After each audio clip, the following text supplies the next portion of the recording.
कराची में साल नौ के मौके पर हवाई फायरिंग के नतीजे में 27 अफराद जख्मी हो गए, जबकि पुलिस ने कार्रवाई में 60 से ज्यादा अफराद को हिरासत में ले लिया। इस हवाले से रिपोर्ट कर रहे हैं मोहम्मद काशान।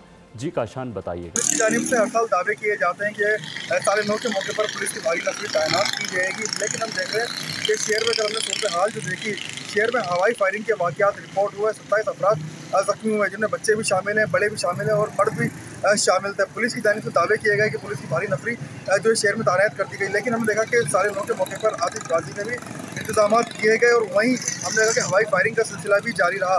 ऐसे ही जैसे सेंट्रल में पुलिस की जानिब से बड़े पैमाने पर कार्रवाइयाँ की गई और कल हमने देखा कि पुलिस के साथ जो पुलिस आपस में मुकाबला कर रही थी, लेकिन ये मुकाबला कंपटीशन जो गिरफ्तारी हुआ था, हमने देखा कि डिस्ट्रिक्ट सेंट्रल पुलिस की जानिब से जहाँ 30 मुलजिमान गिरफ्तार किए गए, वहीं थोड़ी देर बाद जिला शहरी पुलिस की जानिब से मुलजिमान गिरफ्तार किए गए, लेकिन अब तक की तादाद के मुताबिक 60 से ज़ायद अफराद हवाई फायरिंग करने के इल्ज़ाम में गिरफ्तार कर लिए गए, जिनके खिलाफ मुकदमात भी दर्ज किए गए। ऐसे ही पुलिस की जानिब से इन अफराद को बाज़ाब्ता तौर पर गिरफ्तार करके मुकदमा भी दर्ज कर लिया गया। जबकि अगर सरकारी दौर शुमार की बात करें तो सरकारी दौर शुमार के मुताबिक 27 अफराद इस वक्त अस्पतालों में ज़ेर इलाज है, जो कि मुख्तलिफ नौयत की गोलियाँ लगने से।